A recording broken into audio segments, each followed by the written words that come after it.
तो आज का जो हमारा टॉपिक है वो है molecular orbital structure of poly atomic molecules. इससे पहले हम ये समझ लेते हैं पॉली एटॉमिक मॉलिक्यूल्स होते क्या हैं। पॉली एटॉमिक मॉलिक्यूल्स जब दो या दो से ज़्यादा एटम्स आपस में केमिकल बॉन्ड के थ्रू कनेक्ट हों तो उस और वो मिलके एक मॉलिक्यूल बना रहे हों, उसे हम पॉली एटॉमिक मॉलिक्यूल कहते हैं। जैसे हम एग्जांपल ले लेते हैं, हमारे पास दरमियान में एक कोई एटम है और साथ उसके दो और एटम अटैच हैं, कोई ए और साइड पे दो पेरिफेरल एटम अटैच हैं। इसमें टोटल 1 2 3 ये 3 एटम्स मिलके जो कि दोनों के दरमियान में केमिकल बॉन्ड्स हैं, इनके थ्रू कनेक्टेड हैं। तो ये मिलके एक मॉलिक्यूल बना रहे हैं जिसे हम पॉली एटॉमिक मॉलिक्यूल कहते हैं। इसको मज़ीद समझने के लिए हम बेरियम हाइड्राइड की एग्जांपल ले लेते हैं। अब दरमियान में एक एटम है, ये वाला बेरियम, और साइड पे दो हैं hydrogen. Basically molecular orbital theory में क्या था कि जो एटॉमिक ऑर्बिटल हैं, डिफरेंट एटम्स के एटॉमिक ऑर्बिटल आपस में मिलते हैं और मॉलिक्यूलर ऑर्बिटल बनाते हैं। इसमें ये एक दरमियान में सेंट्रल एटम है और दो पेरिफेरल एटम है। पेरिफेरल एटम और सेंट्रल एटम के एटॉमिक ऑर्बिटल्स आपस में मिलेंगे और मॉलिक्यूलर ऑर्बिटल्स बना लेंगे। इसको हम एक्सप्लेन करते हैं मज़ीद एग्जांपल्स के था। पहली है, जो सबसे पहले है वो बेरियम हाइड्राइड। बेरियम हाइड्राइड में सबसे पहले हम इसकी इलेक्ट्रॉनिक कॉन्फ़िगरेशन बेरियम हाइड्राइड के इलेक्ट्रॉनिक कॉन्फ़िगरेशन में सबसे पहले हम ग्राउंड स्टेट देखते हैं। ग्राउंड स्टेट में हम सेंट्रल एटम लेते हैं जो कि हमारे पास बेरियम है। बेरियम के टोटल इसमें 4 इलेक्ट्रॉन्स होते हैं। इसके इलेक्ट्रॉनिक कॉन्फ़िगरेशन करें तो 1s में 2 इलेक्ट्रॉन आ जाएंगे, 2s में 2 आ जाएंगे और 2p में 0 आएगा। एक्साइटेड स्टेट में देखेंगे तो 2s में से एक इलेक्ट्रॉन 2pz में चला जाएगा। अब इसमें यह है कि हम 2s और 2p ले रहे हैं। हम हमेशा जो है मॉलिक्यूलर ऑर्बिटल्स में सबसे आउटर मोस्ट जो एटॉमिक ऑर्बिटल्स होते हैं वो लेते हैं, इसलिए हम 1s इन्वॉल्व नहीं कर रहे, 2s और 2p इन्वॉल्व कर रहे हैं। और सेकंड क्वेश्चन हमारे पास ये राइज होता है कि हमने 2pz ही क्यों रखा, पहले 2px क्यों नहीं रखा। तो हमने 2pz ही क्यों रखा, x क्यों नहीं रखा। तो हम अगर ये देख लें, अगर हम इस तरह ले रहे हैं अपना कोऑर्डिनेट के हमारा एक्सियल पोजीशन के ऊपर z एक्सिस है और x और y ये परपेंडिकुलर हैं, तो जो एटॉमिक ऑर्बिटल्स होते हैं ना वो ज़्यादातर एक्सिस ऑन द एक्सिस पे वो ज़्यादातर बॉन्डिंग बनाने की कोशिश करते हैं। तो इसलिए हमने पहले z वाले ऑर्बिटल को फिल कर दिया। ऐसे तो x वाले को भी आप पहले फिल कर सकते हैं, फिर बॉन्डिंग और एंटी बॉन्डिंग में इसकी थोड़ी सी जो है वो कंडीशंस चेंज हो जाएंगी। तो हमने z वाला ले लिया। दूसरी तरफ हम बात की कि जो बेरियम है इसके 2s और 2pz ये 2 एटॉमिक ऑर्बिटल होंगे जो इन्वॉल्व होंगे मॉलिक्यूलर ऑर्बिटल बाइंडिंग में। दूसरी तरफ हम देख लेते हैं ये हाइड्रोजन। हाइड्रोजन में सिर्फ एक इलेक्ट्रॉन होता है तो इसका सिर्फ सब शेल हाफ फिल होता है। 2 हाइड्रोजन है तो 2 s ऑर्बिटल आ जाएंगे। अब टोटल हमारे पास 4 एटॉमिक ऑर्बिटल आ गए हैं। 2 आगे हैं बेरियम के, एक 2s और दूसरा 2pz, और दो आ गए हैं हाइड्रोजन के 2s ऑर्बिटल।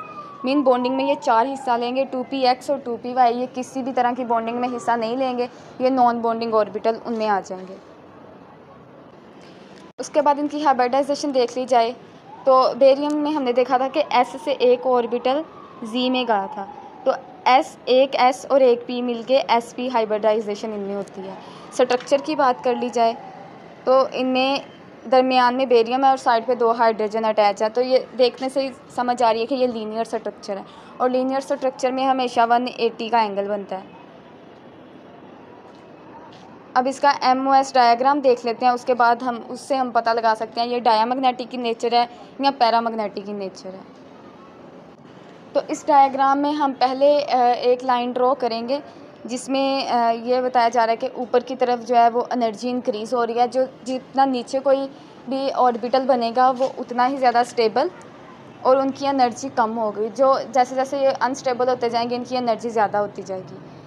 तो सबसे पहले हम देख लेते हैं इसके ये वाले, एक तरफ है बेरियम के एटॉमिक ऑर्बिटल हैं, दूसरी तरफ हाइड्रोजन के एटॉमिक ऑर्बिटल हैं और ये मिलके मॉलिक्यूलर ऑर्बिटल्स बना रहे हैं। बेरियम के 2 इन्वॉल्व थे, 2s और 2pz, इसके ये वाले 2 ऑर्बिटल इन्वॉल्व थे और हाइड्रोजन में 2s ऑर्बिटल इन्वॉल्व थे। तो सबसे ज़्यादा जो स्टेबल है, जो सबसे जल्दी आपस में ये एटॉमिक ऑर्बिटल मिल जाते हैं वो है s ऑर्बिटल। तो बेरियम का s ऑर्बिटल और हाइड्रोजन का एक s ऑर्बिटल ये दोनों मिलेंगे और बॉन्डिंग ऑर्बिटल बना, तो ये बॉन्डिंग ऑर्बिटल बना देंगे जो सबसे ज़्यादा स्टेबल होगा और इसकी एनर्जी सबसे कम होगी और साथ ही इसके ऑपोजिट इसका एक एंटी बॉन्डिंग ऑर्बिटल बनेगा। फिर बेरियम का जो 2pz है ये और हाइड्रोजन का s ऑर्बिटल मिलेंगे और ये फिर ये एक मॉलिक्यूलर ऑर्बिटल बना लेंगे। ये भी जो है ये स्टेबल है, लेकिन s ऑर्बिटल से थोड़ा कम स्टेबल है, तो इस लिहाज से इसका जो एंटी बॉन्डिंग बनेगा वो ज़्यादा ही कुछ मतलब मोस्ट अनस्टेबल जो है वो यही बनेगा। फिर हमारे पास 2pz 2py और 2px बच जाते हैं। ये किसी भी तरह की बॉन्डिंग में हिस्सा नहीं लेते, इसलिए ये 2px 2py जो है ये नॉन बॉन्डिंग में आ जाएंगे। अब हम इनकी इसमें इलेक्ट्रॉन की फिलिंग की बात कर लें तो बेरियम के जो एटॉमिक ऑर्बिटल हैं 2 इलेक्ट्रॉन इस तरफ हैं और हाइड्रोजन के जो एटॉमिक ऑर्बिटल हैं 2 इलेक्ट्रॉन इस तरफ हैं। टोटल 4 हो गया, इनको हम फिल कर लेंगे। s ऑर्बिटल वाले में 2 आ जाएंगे और 2pz वाले में 2 आ जाएंगे। ये दोनों बॉन्डिंग में फिल हो गया। तो अब यहाँ से हम पता लगा सकते हैं ये पैरामैग्नेटिक है कि डायामैग्नेटिक है। ये देखने से हमें पता चल रहा है कि ये डायामैग्नेटिक है, क्योंकि इसमें एक भी अनपेयर्ड इलेक्ट्रॉन मौजूद नहीं है। साथ ही हम इसकी दूसरी एग्जाम्पल पे आते हैं। बेरियम हाइड्राइड की तरह सेम इसकी दूसरी एग्जांपल भी पॉलीएटॉमिक मॉलिक्यूल की यही है, BF3 बोरॉन ट्राईफ्लोराइड। इसकी इलेक्ट्रॉनिक कॉन्फ़िगरेशन देख लें ग्राउंड स्टेट में, तो बोरॉन में टोटल 5 इलेक्ट्रॉन होते हैं। 1s में 2 इलेक्ट्रॉन जाएंगे, 2s में 2 जाएंगे और 2p में 1 इलेक्ट्रॉन जाएगा। फिर एक्साइटेड स्टेट में 2s में से 1 इलेक्ट्रॉन 2py में चला जाएगा। तो मतलब इसमें हाइब्रिडाइजेशन में या बॉन्डिंग में कितने इन्वॉल्व होंगे, 1 s और 2p इन्वॉल्व होंगे। तो हम कह सकते हैं कि इसकी जो हाइब्रिडाइजेशन है वो sp2 है। इसके स्ट्रक्चर की बात कर लें तो इसका स्ट्रक्चर प्लेनर स्ट्रक्चर है। इसमें 1 बोरॉन और 3 फ्लोराइड साइडों पे अटैच है। प्लेनर स्ट्रक्चर है, इसमें जो एंगल है वो 120 का बनेगा। इसकी डायग्राम भी हम देख लें, इसकी डायग्राम भी जो सेम है वो बेरियम हाइड्राइड की तरह। इसके एक तरफ ही बोरॉन के एटॉमिक ऑर्बिटल आ जाएंगे और दूसरी तरफ फ्लोरीन के एटॉमिक ऑर्बिटल आ जाएंगे। 3 फ्लोरीन के जो है वो एटम्स हैं, 3 एटम इसके इन्वॉल्व होंगे। और बोरॉन एटॉमिक ऑर्बिटल में 2s में 1 इलेक्ट्रॉन था, 2px 2py में 1 इलेक्ट्रॉन था।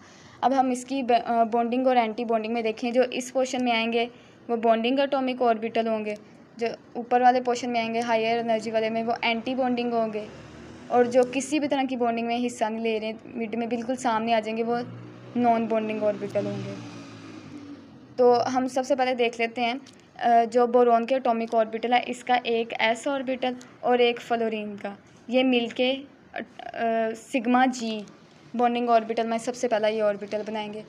फिर बोरॉन का 2px और 2py मिलेगा फ्लोरीन के एटॉमिक ऑर्बिटल के साथ, और 2px और 2py बनाएगा। इसके ऑपोजिट में बिल्कुल सेम जैसे हमने बेरियम हाइड्राइड में उसके एंटी बॉन्डिंग ऑर्बिटल बनाए थे, यहाँ ऊपर भी सेम आ जाएंगे इसकी एनर्जी के लिहाज से। और 2pz जो है ये किसी भी तरह की बॉन्डिंग में इन्वॉल्व नहीं है, तो ये मिड में आ जाएगा। Total boron